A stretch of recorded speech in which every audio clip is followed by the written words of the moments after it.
J'attends cette journée depuis plus de 20 ans. Demain, le Fils du ciel me reçoit en audience. J'ai fait parvenir à l'empereur tous les cadeaux que j'ai apportés d'Italie et je me prépare à découvrir la cité interdite. Nous sommes en 1601. Matteo Ricci est sans doute le premier occidental à entrer dans la cité interdite.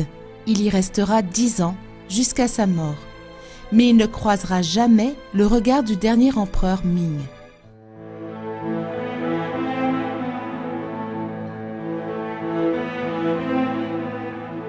C'est une cité construite comme une série de poupées russes. Tous ses palais, ses jardins, ses pavillons donnent un sentiment de pouvoir et de force et donnent l'idée d'un univers clos et infini, reliant temporel et spirituel. Porte de la paix céleste, palais de la suprême harmonie, de la bienveillante tranquillité, c'est une concentration de symboles. Et j'y reconnais la longévité, la puissance, mais aussi les marques de l'Empire. Le dragon pour l'empereur, le phénix pour l'impératrice. L'objectif de Matteo Ricci, frère jésuite, est de convertir l'empereur de Chine au catholicisme. Il pense que si l'empereur se convertit, c'est tout le pays qui se convertira. D'Italie, il a ramené pour l'empereur des évangiles, bien sûr, mais aussi des horloges mécaniques, des clavicordes et bien d'autres instruments qui étonneront les Chinois. Mais ce sont surtout ses connaissances scientifiques qui lui ont permis d'acquérir les faveurs du monde intellectuel chinois, d'autant plus qu'il a appris à parler et à écrire la langue.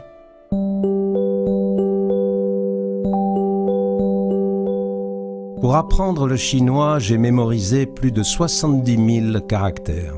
La signification d'une phrase est donnée par l'ordre des mots et chaque mot change de signification selon sa position dans la phrase. Même dans la communication parlée, les Chinois dessinent avec le doigt en l'air les caractères correspondant aux paroles prononcées. Les Chinois sont des gens sages qui se consacrent plus aux lettres qu'à la guerre.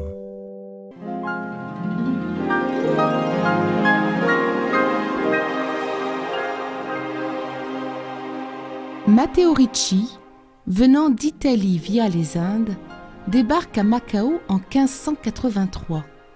Plusieurs mois sont alors nécessaires pour rejoindre Pékin à travers un réseau de fleuves et de canaux. À plusieurs reprises, il tente de rencontrer l'empereur, mais ses projets se heurtent à la bureaucratie du pouvoir.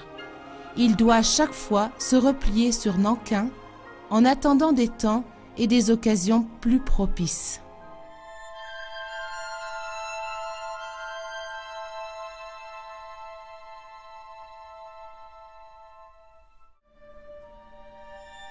Ici, rien n'est aussi simple qu'il n'y paraît.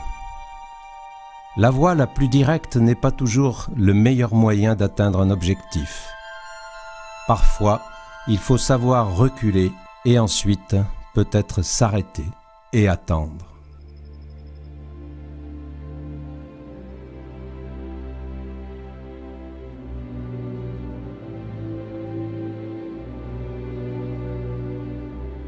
Pour évangéliser, ils mettent en œuvre un des principes de ses frères jésuites en Extrême-Orient, s'adapter culturellement. Convertir au christianisme pour Matteo ne consiste pas à enseigner le latin et les lettres occidentales, mais de s'imprégner de la culture locale. Il écrira en chinois de nombreux livres. Il traduira du chinois en latin les livres de Confucius et de latin en chinois les éléments d'Euclide. Il écrit un catéchisme sous la forme d'un dialogue entre un lettré occidental qui expose la doctrine chrétienne et un lettré chinois qui émet des doutes, des interrogations et des objections.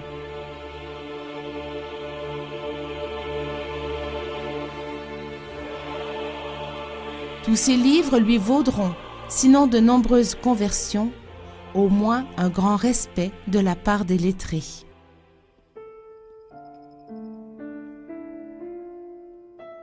Il est indispensable de travailler des deux mains, la droite aux affaires de Dieu et la gauche à la transmission de la science. De ma main droite, j'écris un catéchisme qui explique que la pensée et la morale chrétienne sont compatibles avec le confucianisme. Et ma main gauche s'efforce de leur apprendre la géographie. Sûrs de leur autosuffisance, forts de leur identité nationale et de leur supériorité culturelle, les Chinois situent leur pays au centre du monde et sont encore sceptiques sur la rotondité de la Terre. C'est moi qui publie la première map-monde chinoise. Leur ignorance des autres pays est sans aucun doute une des causes de leur indifférence envers tout étranger. Pour être reconnu dans la société, il faut d'abord avoir un nom. Le son R étant inconnu, le nom de famille devient Li, car on ne conserve qu'une seule syllabe. Certaines sonorités étant absentes, Matteo devient Madou. Et l'usage chinois voulant que le nom précède le prénom, Matteo Ricci devient Limadou. Et c'est sous ce nom qu'aujourd'hui encore, au XXIe siècle, on se souvient de lui en Chine.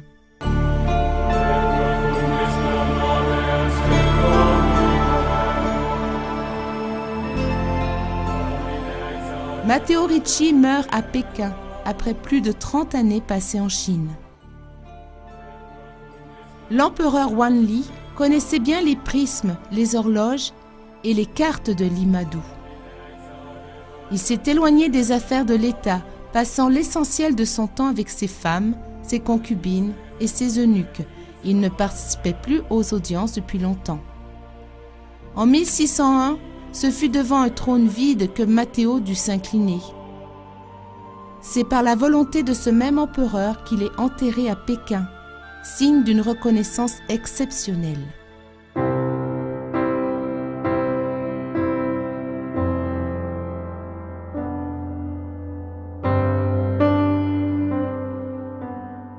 Bien sûr, la Chine a bien changé depuis l'arrivée de Matteo Ricci au XVIe siècle, au moins sur la forme, car ces réflexions s'appliquent encore à la Chine d'aujourd'hui. Les différences culturelles restent des obstacles pour se comprendre et se respecter.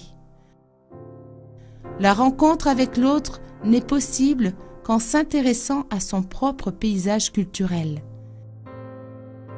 Telle est la leçon universelle vécue intimement par ce sage venu de l'Occident.